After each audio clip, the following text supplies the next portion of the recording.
Bagaimana logikanya orang ketika diruqyah terkadang bisa keluar paku, silet dan benda-benda yang tidak masuk akal? Dari mana asal semua itu? Karena tidak pernah merasa makan benda tersebut. Kenapa kebanyakan jika kesurupan lebih banyak kaum perempuan? Bolehkah pengobatan orang yang kena sihir dengan sihir pula? Tentu ini ada 3 pertanyaan ya. Kalau dari mana asalnya benda-benda itu? Ini ulama coba rincikan, ini rincian ya. Tapi ini karena tidak ada dalil yang menjelaskan, maka ini rincian dari pengalaman ruqyah saja. Kebanyakan orang-orang yang keluar benda-benda tajam dari tubuhnya itu memang benda itu dimasukkan dengan cara sihir dengan 2 cara, di makanan yang dia konsumsi atau memang ada jin yang memasukkan ke dalam tubuhnya. Karena jin ini bisa masuk ke interaksi ke dalam tubuh manusia ya. Asal memang benteng orang itu terbuka, dia tidak sholat, tidak tutup aurat, tidak ada zikir pagi sore, memang nggak ada, maka itu mudah. Rata-rata orang yang ibadahnya bagus itu sihir jenis ini tidak bisa masuk umumnya. Kebanyakan orang-orang seperti ini memang lemah, tameng-tameng di tubuhnya itu tidak ada ibadah gitu kan. Tapi kalau orang ada ibadahnya insya Allah tertanggulangi. Jadi ini memang ada dimasukkan, bisa dengan makanan yang dia konsumsi tapi disembunyikan oleh para ya dukun-dukun ini dengan cara sihir, karena itu tidak ditampak atau memang jin-jinnya memasukkan ke dalam tubuhnya.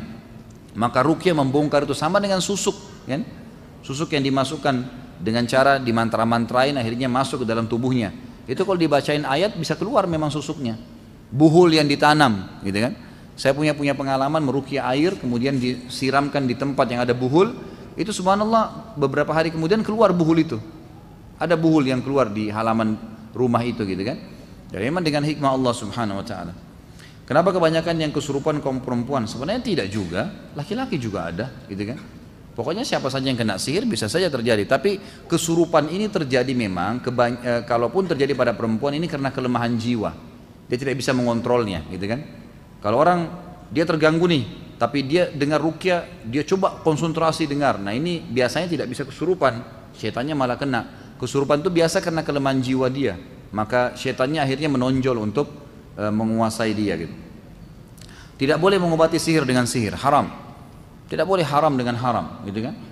Tidak boleh mengobati penyakit dengan yang diharamkan. Seperti misalnya kata Nabi SAW, Allah tidak jadikan kesembuhan kalian dengan hal-hal yang diharamkan. Kalau ada dokter bilang Anda sembuh tapi syaratnya minum khamr ini, nggak boleh. Nggak ada ceritanya khamr bisa menyembuhkan misal.